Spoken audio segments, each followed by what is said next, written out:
So my trip to Boracay had gone wrong. As many people know that are part of my live stream community or members or people I've done consultations with or whatever, I just got back recently from a 10-day trip to Boracay with my new girlfriend, and I definitely was excited to take her there since I had lived there for almost 8 months straight previously. I know Boracay like the back of my hand. I have a residence there, and I am a resident of the Malay Aklan, or I have a Barangay ID rather, Malay Aklan province. So anyways, we went there and we checked in to a hotel the first night, a really nice hotel that I won't say the name of, and we immediately had issues pulling up Netflix on the TV, and they said that, we can come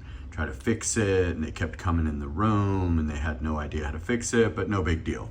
So then we're laying there, we're about to go to sleep, and my girl says, "What's that flying by the window?" or whatever. It was like midnight. We literally were almost passed out. And so I walk out onto the balcony at this beautiful property, and I see things flying by like little pieces of paper on fire or something. And I look over, and there's a straight up fire. The hotel is essentially on fire, or the side of the hotel is catching fire, and it's like serious. Like there is one Filipino man on the roof trying to fight it off with a hose. And keep in mind, this is a province. This is not Manila.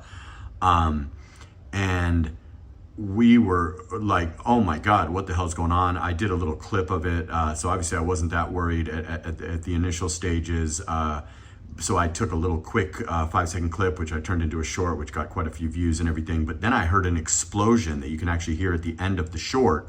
And so I said, oh my God, we gotta go right now. We didn't grab our suitcases, we didn't grab anything, and this thing was going up in smoke.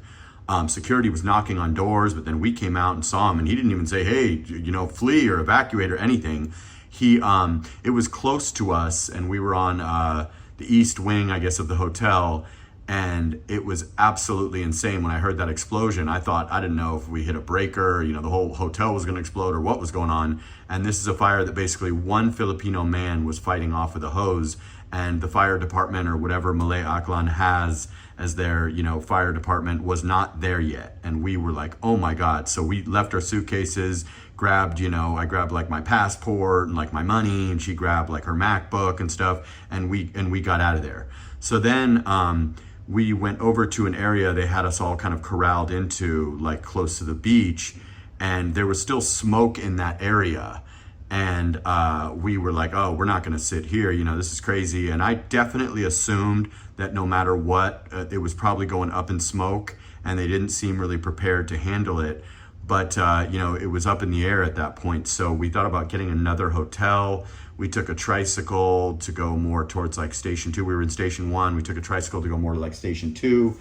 And we tried to get a hotel. And normally it was already like 2, 3 in the morning. So normally if it's 2, 3 in the morning, or it's the following day essentially, and you would, if you checked in, you'd have to check out 8 hours later, you could maybe get a deal. Like in Cebu, for instance, I checked into a hotel in the wee hours of the morning, and they just made it like 1,000 pesos for like, what was gonna be 7 hours or something. So we went to another hotel that we had a reservation at the following day, and they basically told us the manager's not here, and it's gonna be like 5K or 4,400 plus tax or something, and there's nothing I can do.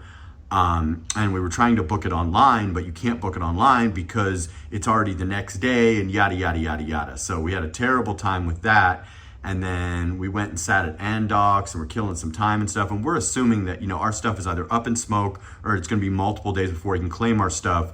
I'm thinking like under American terms, they're going to have to have a fire inspector come out there, and they're going to have to make sure everything's okay and this and that. So a little bit of time passes, and I called them, and they go, oh no, you're good. The fire's basically under control. We got it under control, and shortly you'll be able to return to your room.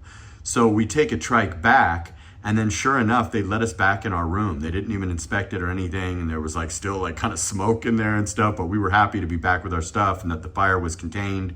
And I think, nobody was injured as far as guests. I'm not sure what really went on with the guy that was fighting it off from the roof. And, the Filipinos did a tremendous job. Kudos to them. They handled it and they got it out, which was an absolute miracle to me. I thought there was 0.0 chance of that happening.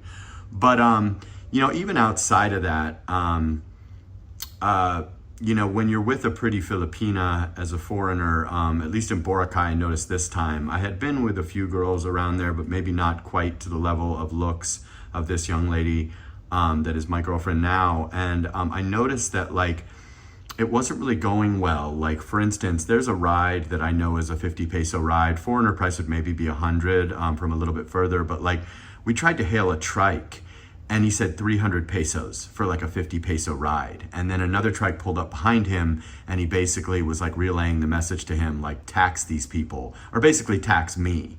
So I don't really know what that was about, but it seemed like things were not going that well.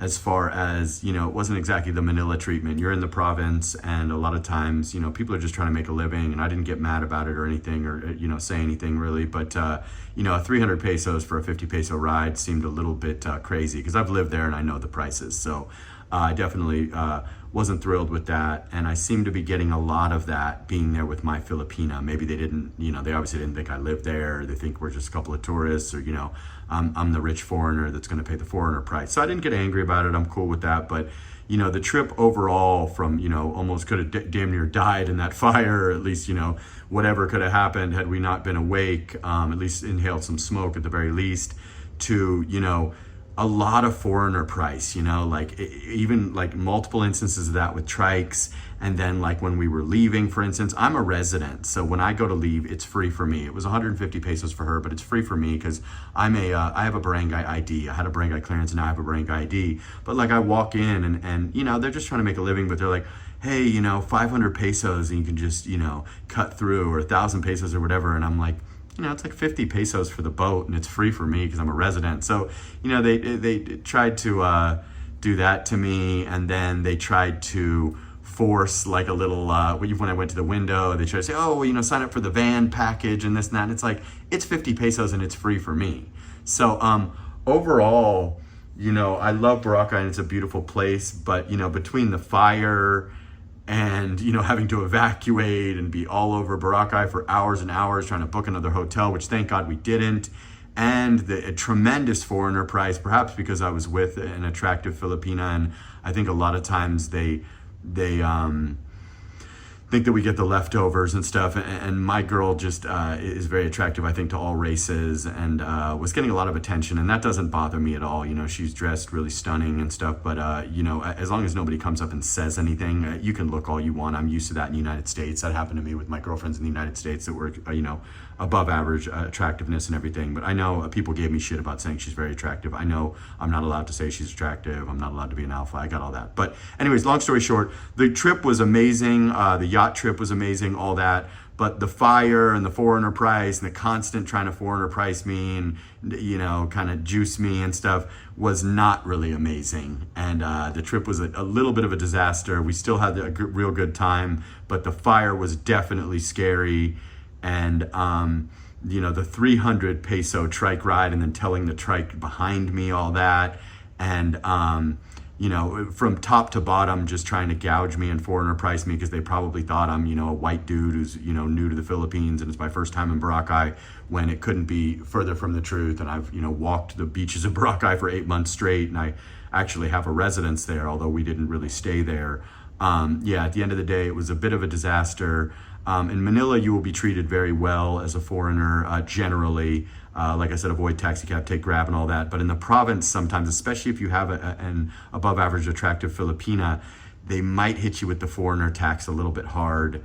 And, the fire was just something uncontrollable. And again, I didn't name the name of the hotel, and I really appreciate them getting it out. And when I asked the next day, what are you offering by way of compensation? The fact that we were displaced for 4 hours and stuff, apparently I thought I was in America, and they said, we're offering absolutely nothing, sir. And I said, no problem, that's okay.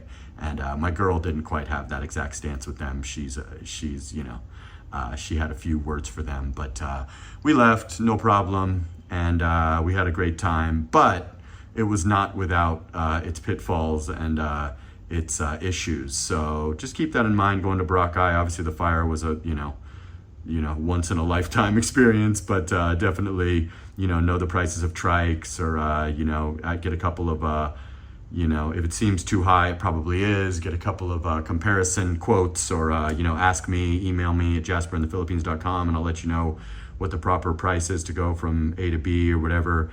And like, comment, subscribe, share the video, and sign up.